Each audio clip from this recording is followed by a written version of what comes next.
Challenge, #GameOn, bringing you another exhilarating episode right here on SABC Sport. We are continuing off from last week in bringing you those sporting codes that other sports shows hardly go into. I'm so thrilled to be in your company. I am Xoli Zondo, your host with the most. But first of all, we kick off the show from here at the Centurion Gymnastics Club. And that is because today's sporting code that is going to be on the spotlight is none other than gymnastics. Let's go for it.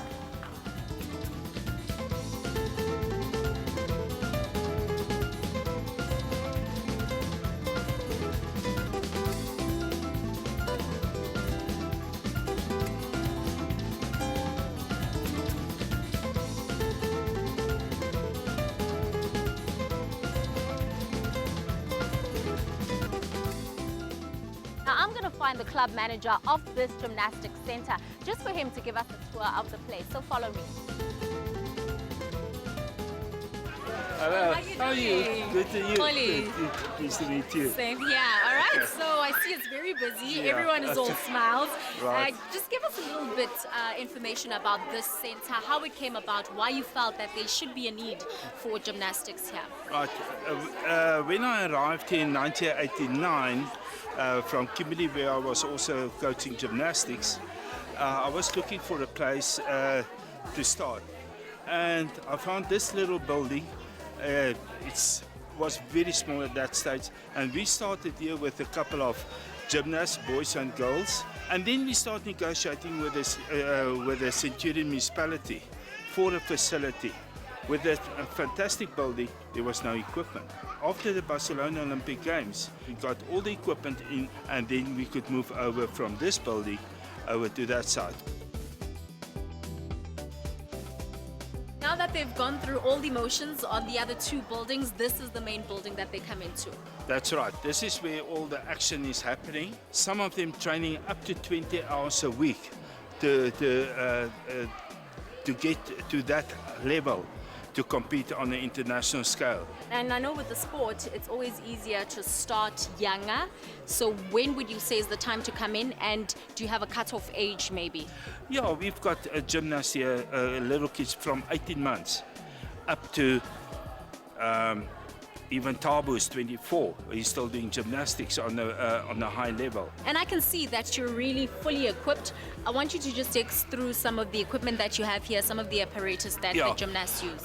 We have to be updated. This is the only facility in Southern Africa that is fully equipped with international standard equipment, and the only one that's got all the equipment for international events. A lot of overseas gymnasts, the British team, the team from Switzerland, all come over normally during our summer months to come and do the preparation and training in this facility. That is fantastic. Our two gymnasts over there, Angela and Aiden, the brother and sister. Also Esther, that is a former Olympic gymnast.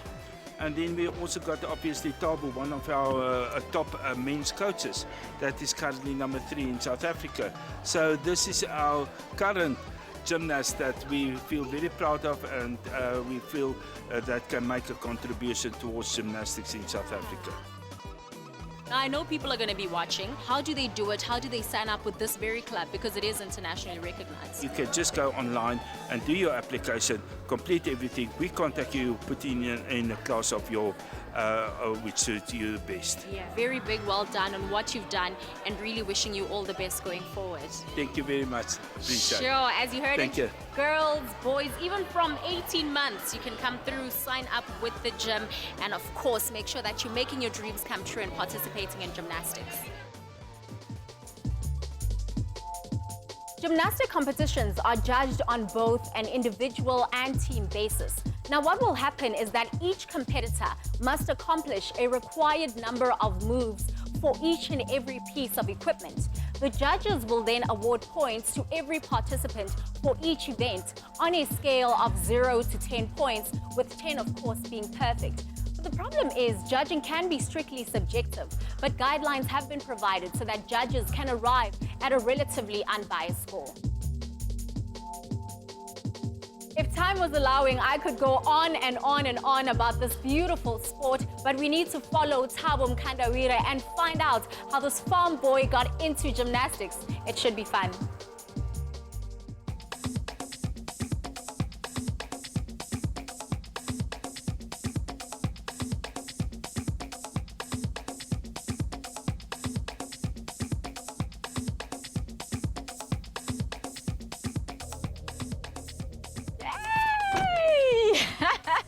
Hello, how you doing?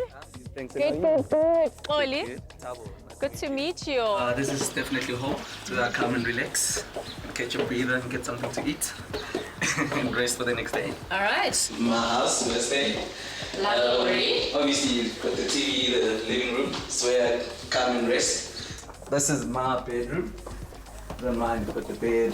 That's where I lay my head and rest. Yeah, don't ask me too much about the decoration. I try and do It my looks best. very good. Yeah, and then this is my closet. Oh my lord. I've got all my blazers. Look at I try and that. touch up and be smart whenever I can. Cotton eater, ne? Cotton eater. I try. And definitely my favorite is my sneakers. And obviously my best one's the one I'm wearing. Yes, those are Air gorgeous. I haven't seen a lot in the country. I got them from the UK. I'm not saying anything. I am not saying anything. Obviously, if it wasn't for gymnastics, I wouldn't have owned something like this one day. Amazing. Yeah, so all those people that say gymnastics for sissies, well, I'll prove you wrong.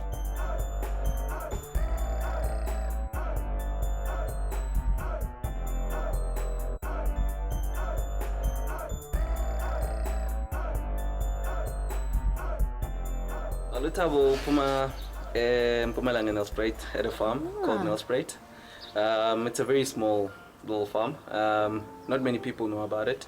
Well, obviously as a young person, you know, you're always running around doing a lot of different things and different sports, soccer, which is one of the most known.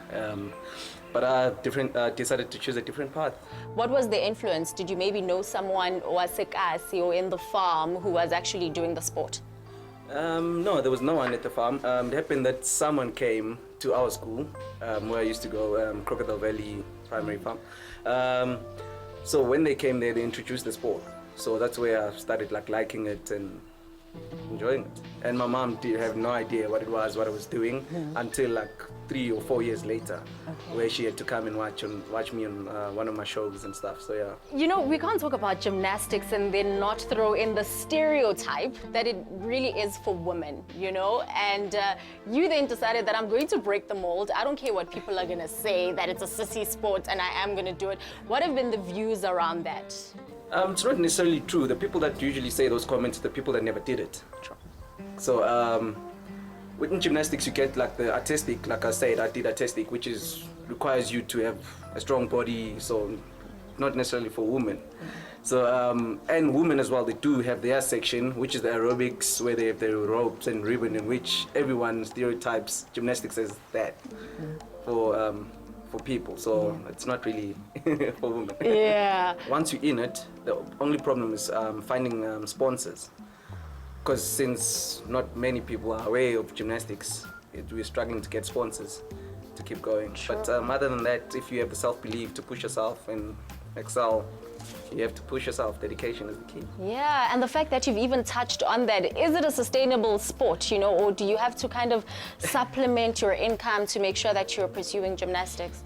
If you're a gymnast, you have to do something else on the side, unfortunately. But if you are a coach or an instructor, that's a good thing, because then you can actually get a salary from it. And it's even better if you own your own personal gym, so that's where you make money. Let's talk a bit about your injuries. My injuries, I've just recovered from the one now, well, still recovering. My knee, snapped my patella in half, which is the second time I'm doing it. So the other leg, exactly the same. It is a setback because it takes you 2 years or 3 years back, which you have to start over from doing basics again and build yourself to where you can do your ultimate best. So yeah, they are definitely a setback. I've missed out on 2 Olympics at the moment, and both of them it happened the same injury and almost ultimate at the same time. So yeah, I'm laughing about it because thinking about it, like I could have been at the Olympics, but yet at the same time, I haven't been there. I missed 2 cycles now at the moment. But definitely Tokyo, I have to set my plans and look at my programs again and see what I can do differently to push myself to get to the Olympics again. Tokyo. What are some of the achievements that you're going for? Definitely becoming one of the world champs in one of the apparatus that I do, and seeing myself being one of the best coaches like in the development section.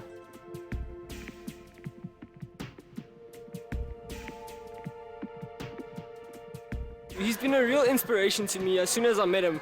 I met him when I was this small kid, and he's been a senior the entire life. But he's been such a big inspiration. He's helped me so much. He came to my gym 2 years ago, and that's when everything started going good. Like, he's always a happy mood. He always tries to boost your self-esteem. He's always there to help you. So he's like a big brother to me. I don't believe I would do anything without him. Like, he spots me so much with this gymnastics. Like, with new skills, he's always there to help and teach me and learn, because he's been through it, and he's just such a good guy.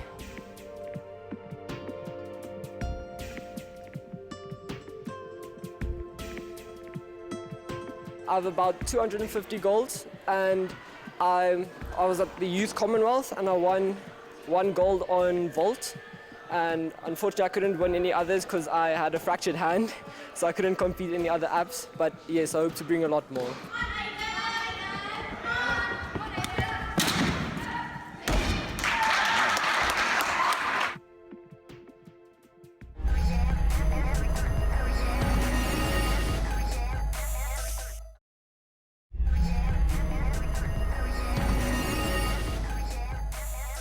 Welcome back. You're still tuned in to Game On, and I'm still your host with the most, Xoli Zondo. Now, we aim to bring you the beauty that sport has to offer, and that's why today we find ourselves in Sandton to bring you parkour. Now, this training discipline lends its movement from what was developed from military-based obstacle training. So what parkour practitioners aim to do is to move from one point to another in a very complex environment without any assistive equipment, using the fastest and most efficient way possible. Some of these activities that they will use include running, climbing, jumping, rolling, vaulting, and any quadruple movements that they feel are necessary for that very situation. I know it sounds exciting, right? So that's why we're gonna go through and check it out. Why don't you come give it a try? Cool, let's do it. Here. Okay? So what you're gonna first do is just to stretch yourself out. You're gonna go down into the natural human resting position before. So then from there, you're just gonna drop back, up, come back, drop back, up, come back. Awesome. Now we're going to the other side. Drop back. That's gonna keep up. So this is what you're gonna do.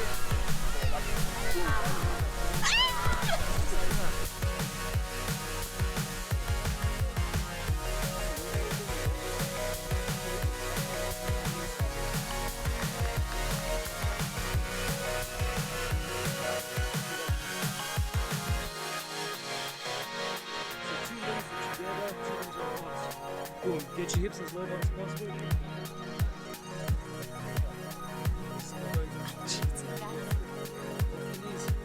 That's exactly it. Stay with me.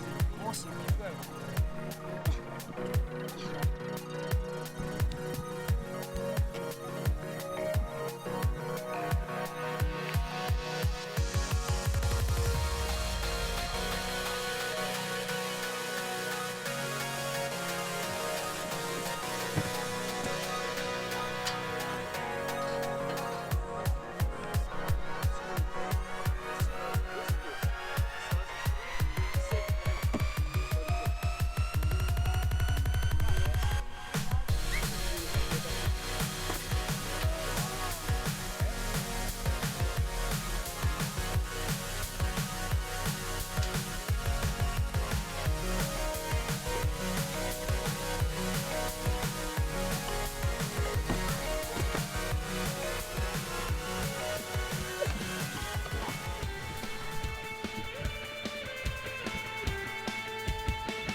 Honestly, you made this look so easy, but it truly is not. I know people are going to be interested, asking themselves as to how they can actually join.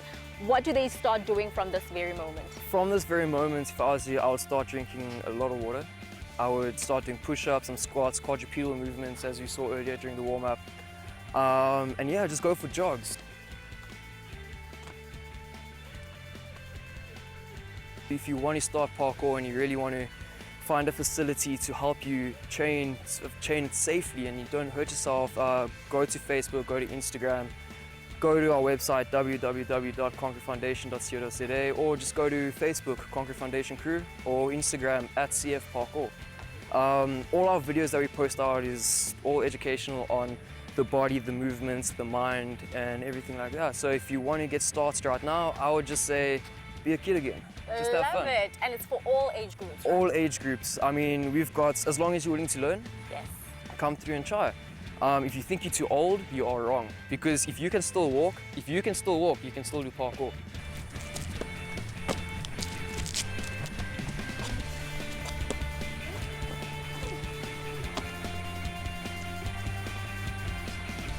Thank you so much for being patient with me.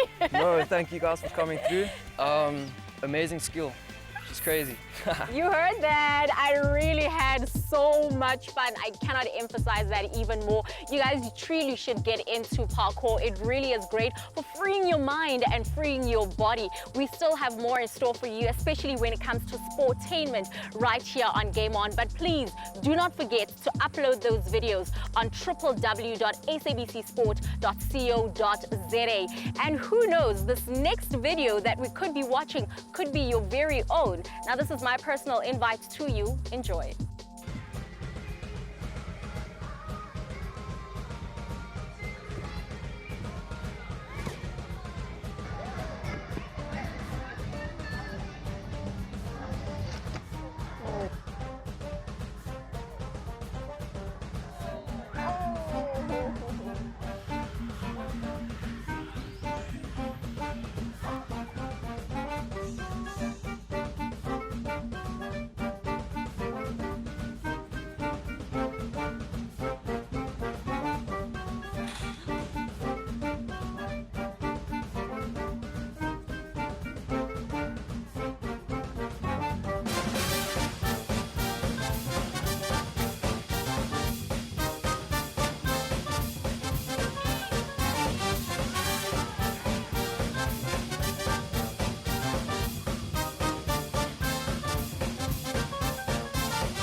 Well, after the break, we see how that particular video came to an end. You do want to stay tuned.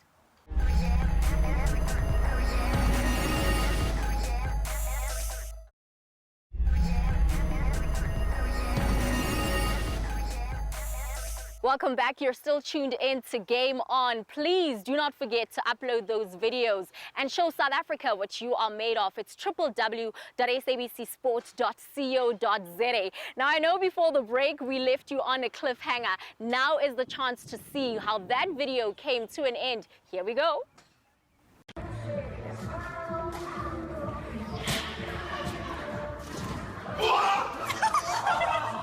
I'm actually wondering just how many of you got that one right, but I'm not going to dwell on it too much. Now, as we continue to bring you indigenous games, and especially on this episode, today we'll be focusing on Kgati. Now, this game has been played around the world for many centuries on end. And of course, different countries have taken to it differently. We're first going to have a look at China, where their first skilled rope makers actually developed this game called 100 rope jumping.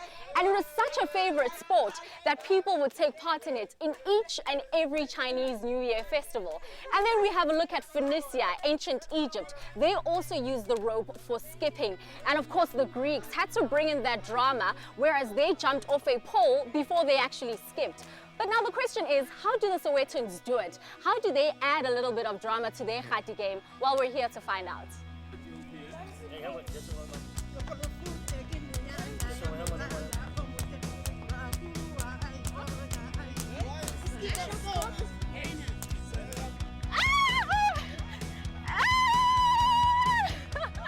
Basically what we were playing here just now, we were playing skipping. most of it know it as Goop. In the East Rand, that's what they call it. There's different kinds of games. You have Isontola Mazioni, Kokolo Fute, we have Nolije Topilije. So it depends on what game you are playing at that particular time.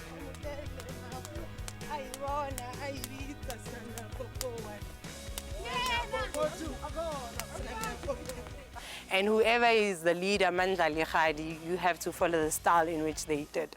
For instance, if they decide with Bafungwenzi Tambla, you have to follow suit. If you don't, then it means you're out, which means you have to hold the rope and then Oshaye Labani.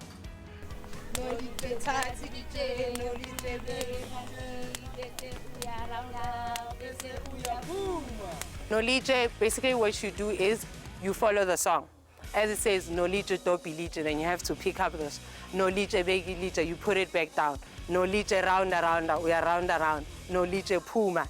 And then whoever is second has to come in. If you fail to do one of the instructions in the song, then you are out. Then Melubambi Labanyaman. And then whoever Begabambi rope, you're not Melange.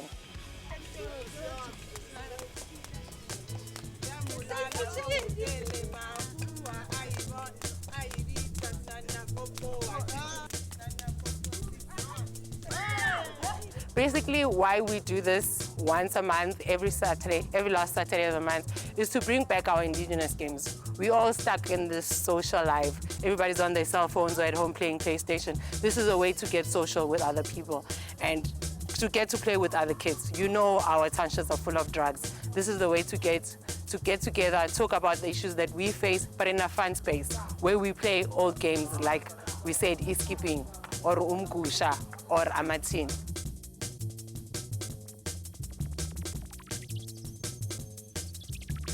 If anyone wants to join us, we have a monthly event that happens every last Saturday of the weekend. It's here in Orlando. We call it the Hangout. We play all indigenous games. Umgusha, Iskipping, Amatin.